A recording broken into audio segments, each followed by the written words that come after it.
नमस्कार, स्वागत है आपका हल्ला बोल टीवी पर। मैं हूं अर्नब आपके साथ। जन स्वराज के कई प्रत्याशियों को अभी भी दी जा रही है धमकी। क्या वे छोड़ेंगे मैदान? इस पर और जानकारी देने के लिए हमारे साथ है हल्ला बोल टीवी के संपादक दीपक शर्मा। देखिए अर्नब, कल प्रशांत किशोर ने एक प्रेस कॉन्फ्रेंस की थी। प्रेस कॉन्फ्रेंस में कुछ तस्वीरें दिखाई थी अमित शाह के साथ, अपने प्रत्याशी दानापुर के प्रत्याशी की तस्वीर, अपने प्रत्याशी की तस्वीर दिखाई थी उन्होंने किसके साथ? धर्मेंद्र प्रधान, जो बिहार के चुनाव प्रभारी हैं भारतीय जनता पार्टी के और देश के शिक्षा मंत्री हैं, उनके साथ। तो और कहा था कि देखिए, देश के गृह मंत्री अमित शाह, देश के शिक्षा मंत्री धर्मेंद्र प्रधान हमारे प्रत्याशियों को कैसे प्रलोभन देकर, दबाव देकर, धमकी देकर, धमका कर, डरा कर मैदान छोड़ने पर मजबूर कर रहे हैं। उनके बच्चों का इस्तेमाल किया जा रहा है। उनके बच्चों को जो विदेशों में नौकरी करते हैं, उनको डराया जा रहा है कि अपने पिता को कह दो कि वे मैदान से हट जाए, नहीं तो यहाँ तुमको दिक्कत होगी जी। अब हमने इस बारे में और जानकारी जुटाने की कोशिश की तो हमें पता चला कि और भी कुछ प्रत्याशियों को धमकाया जा रहा है और आज हो सकता है कि उनमें से कुछ और प्रत्याशियों को इसके लिए मजबूर किया जाए कि वे अपना नामांकन वापस ले लें। हालांकि प्रशांत किशोर के चूंकि 3 प्रत्याशियों ने नामांकन वापस, एक ने तो नामांकन फाइल ही नहीं किया, 2 को नामांकन वापस लेने के लिए विवश किया गया, तो इन पर भारी दबाव जो बनाया गया उसको देखते हुए प्रशांत किशोर ने भी अपने प्रत्याशियों को पूरा सपोर्ट किया है और उन्होंने कहा है कि आप किसी से डरिए मत, आपको कोई आप पर दबाव बनाता है तो आप उससे लड़िए, हम आपके साथ हैं।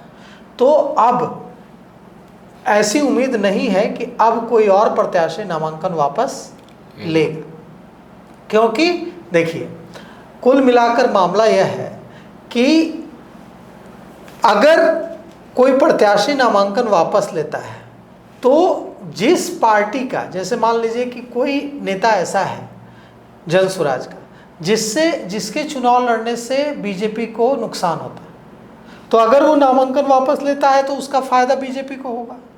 अगर कोई जन स्वराज का प्रत्याशी है जो चुनाव लड़ रहा है, उसके चुनाव लड़ने से नुकसान होगा आरजेडी को, तो अगर वो अपना नामांकन वापस लेता है तो आरजेडी को फायदा होगा।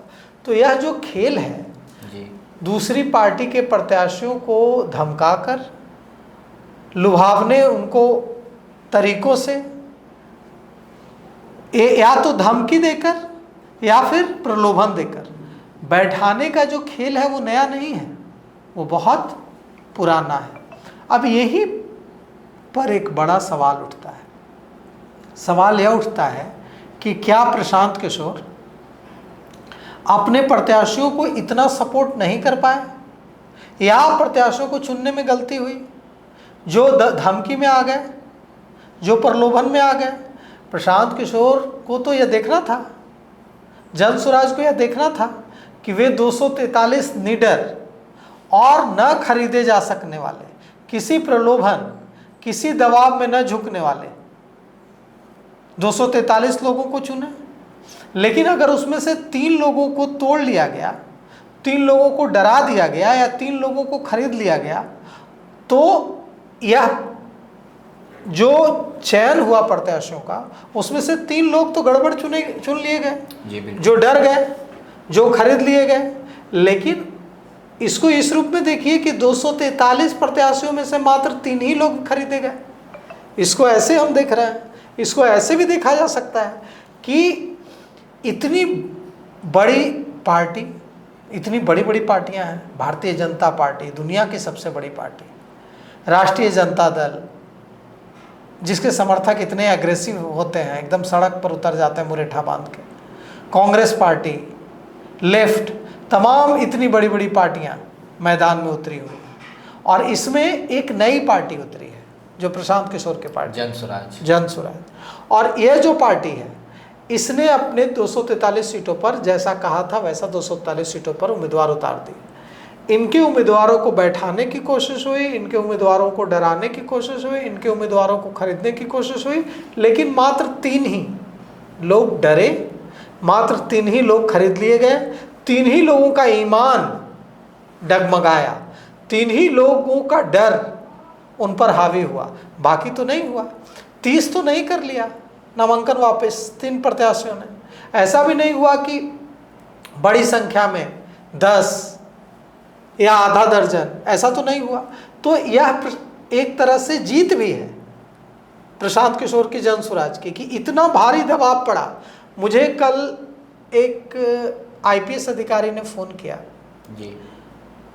उन्होंने कहा वो अब रिटायर्ड हो चुके हैं और राजनीति से उनका कोई वास्ता नहीं है, बिहार के डीजीपी रहे हैं।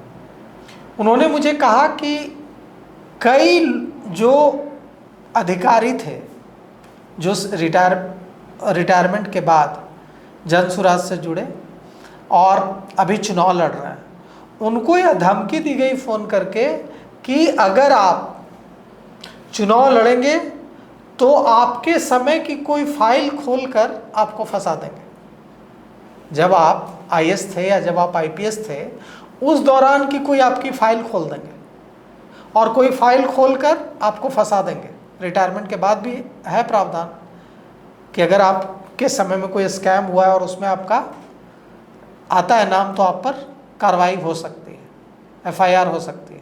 तो इस तरह से डरा, उन्होंने मुझे बताया कि इस तरह से डराने की कोशिश हो रही है। और प्रशांत किशोर का नारा था कि हम साफ सुथरी छवि के लोगों को टिकट देंगे, ऐसे लोगों को टिकट नहीं देंगे जिनका कोई आपराधिक इतिहास रहा है, जो बाहुबली रहे हैं, जो किसी तरह से बालू चोर रहे हैं या किसी तरह से गिट्टी चोर रहे हैं, सीमेंट चोर रहे हैं, ऐसे लोगों को टिकट नहीं देंगे। तो इस चक्कर में हुआ क्या कि कई साफ सुथरी छवि के लोगों को देने के लिए उन्होंने कई रिटायर्ड डॉक्टर, कई रिटायर्ड, जैसे मटिहानी से चुनाव लड़ रहे हैं जो आईजीएमएस के डायरेक्टर थे, वो चुनाव लड़ रहे हैं। डॉक्टर अरुण कुमार बिहार के प्रख्यात डॉक्टर्स में से एक है। वाईवी गिरी लड़ रहे हैं मांझी से, जयप्रकाश सिंह लड़ रहे हैं, आरके मिश्रा साहब लड़ रहे हैं दरभंगा से। और इतने एक को तो मैं व्यक्तिगत रूप से जानता हूँ, बोधगया से जहाँ मेरा ससुराल है, वहाँ से जो प्रत्याशी है जनसुराज का बोधगया विधानसभा क्षेत्र से, वहाँ वो आदमी मैं व्यक्तिगत रूप से जानता हूँ, बेहद गरीब है। टाइगर लक्ष्मण मांझी बेहद गरीब परिवार से आता है जी। और ऐसे लोगों को प्रशांत किशोर ने टिकट दिया है जो बिहार की राजनीति में एकदम नया है कि इतने गरीब परिवार के लोग कभी सोच नहीं सकते हैं कि हम चुनाव लड़ेंगे। प्रशांत किशोर ने उनको टिकट भी दिया और टिकट देकर छोड़ा नहीं है। प्रशांत किशोर ने उनको टिकट भी दिया और चुनाव लड़ने के लिए संसाधन भी दिया। हालांकि अब जिन लोगों को टिकट दिया उन लोगों को धमकाया जा रहा है, उन लोगों को डराया जा रहा है, उन लोगों को प्रलोभन दिया जा रहा है। लेकिन इन तमाम तिकड़मों के बावजूद कोई बहुत ज़्यादा, मतलब 10, 15, 20 ऐसे तो प्रत्याशी को पीछे नहीं कर सका कोई भी। तो ये जनसुराज के लिए मतलब खतरे की घंटी साबित नहीं हो पा रही है।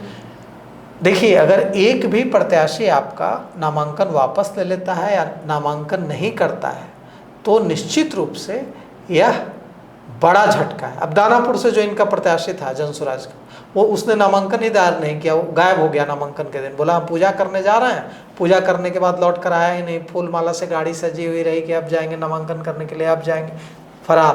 बाद में उसकी तस्वीर प्रशांत किशोर ने कल जारी की कि देखिए इसको तो देश के गृह मंत्री, होम मिनिस्टर अमित शाह ने अपने साथ बैठा रखा था। एक और प्रत्याशी की तस्वीर जारी की जो कि धर्मेंद्र प्रधान के साथ उनकी तस्वीर जारी की जी। और तो इस तरह के जो अगर 3 प्रत्याशी भी बैठ गया, 3 प्रत्याशी भी पीछे हट गया तो ये तो बड़ा नुकसान है ही ना जनसुराज का। लेकिन अब प्रशांत किशोर ने चुनाव आयोग से मांग की है कि इस मामले में कार्रवाई की जाए। अब देखिए चुनाव आयोग क्या मांग करता है, क्या कार्रवाई करता है। प्रशांत किशोर की जो मांग है इस पर प्रशांत किशोर की इस मांग पर चुनाव आयोग क्या एक्शन लेता है। मांग तो है कि आप कार्रवाई कीजिए, देखिए प्रलोभन दिया जा रहा है, देखिए कैसे डराया धमकाया जा रहा है हमारे प्रत्याशियों को। अब प्रशांत किशोर की इस मांग पर चुनाव आयोग क्या एक्शन लेता है, यह देखने वाली बात होगी। तो सुना आपने, आपके क्या विचार है इस पर, हमें कमेंट कर ज़रूर बताएं। फिलहाल इस पेशकश में इतना ही। तमाम और बड़ी खबरों के लिए हमारे साथ हल्ला बोल टीवी पर जुड़े रहें। धन्यवाद।